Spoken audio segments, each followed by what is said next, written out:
Okay, so when you hear the words Golden Dome, what pops into your head?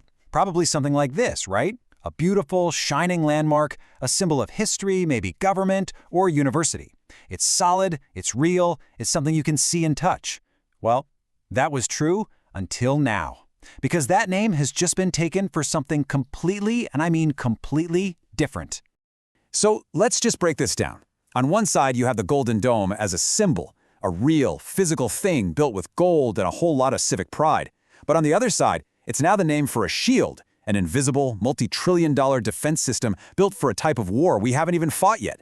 One is all about remembering our past. The other is about trying to guarantee we even have a future.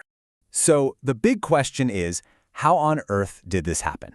How did a single name get attached to both a gorgeous piece of architecture and, one of the most ambitious and controversial military projects in history? That is exactly what we're going to unpack. All right, first up, let's talk about the new kid on the block, the technological Golden Dome. This one isn't built with gold leaf and copper. Oh no. This one is built out of silicon, satellites, and a whole lot of geopolitical tension. So what is it really?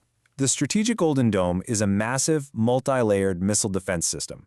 The whole idea grew out of this concept of an Iron Dome for America, but on a scale that's hard to even imagine. The goal is to create a totally impenetrable shield over North America that can stop everything, from old-school ballistic missiles to the brand-new, terrifyingly fast hypersonic weapons. And here's where things get really wild. Let's talk about the price tag. The White House is saying it'll cost about $175 billion. Okay, a lot of money. But then you have the Congressional Budget Office, and their high-end estimate is a jaw-dropping $3.6 trillion. And no, that is not a typo. That massive gap between the two numbers, that's pretty much the entire debate right there. So how would this whole thing even work? Well, think of it like a sports team on defense, but for an entire continent. First, you've got the watch layer. These are the eyes in the sky, a whole network of sensors in space, constantly looking for threats. Then you've got the intercept layer. This is your defense, with weapons on the ground, at sea, and even in space, ready to shoot down a missile at any point. And finally, the decide layer. This is the brain, a powerful AI that takes in all the data and makes decisions in a split second. It's a system of systems, and there's never been anything like it. And this is where it gets into some serious, high-stakes global chess.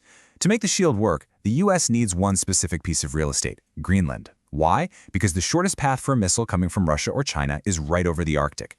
This quote from President Trump in 2026 just laid it all out on the table. It immediately kicked off a huge diplomatic crisis with Denmark and basically turned this remote, icy island into one of the hottest geopolitical spots on the planet. Okay, let's hit pause on all that futuristic tech and global tension for a minute. We're going to shift gears completely. From the cold, hard calculations of missile defense to the warmth of actual gold.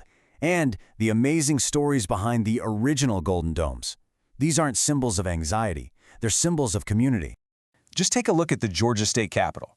The gold on its dome has an incredible story. It was donated by the people from Dahlonega, which is the site of the country's very first gold rush. And get this, they loaded all the gold onto mule-drawn wagons and trekked it all the way to Atlanta. I mean, you can't get more grassroots than that. It's literally the people's gold. Boston's dome has an even crazier history. It started out as wood, then got covered in copper by Paul Revere's company. Yes, that Paul Revere. It finally got its gold in 1874. But the most incredible part? During World War II, they painted the whole thing a drab, dark gray. Why? So this big, shiny landmark couldn't be used as a target by enemy bombers. Just imagine that. So what's with this number? $48,000. That's how much the gold leaf cost to fix up the dome on the New Jersey State House. But it wasn't funded by some big government check. Nope. It was paid for by school children collecting dimes in a program they literally called Dimes for the Dome. Every single dollar came from the state's youngest citizens. Pretty amazing. And of course, you can't talk about golden domes without mentioning maybe the most famous one of all at the University of Notre Dame.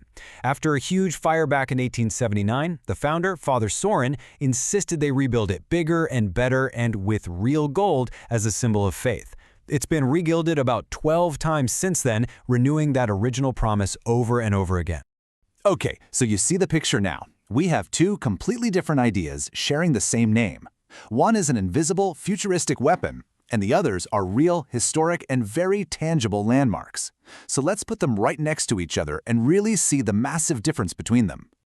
And really, it all boils down to what they're designed to protect against. The architectural domes, they're fighting a slow, steady battle against the elements: wind, rain, the slow march of time.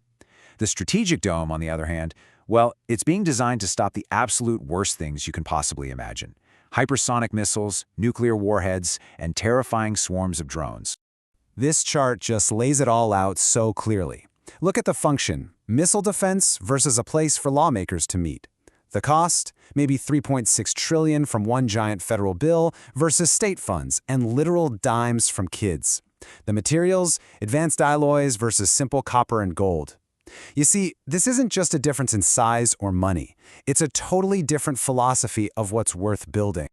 So what does it all mean? What does this weird dual meaning of Golden Dome really tell us about our ambitions?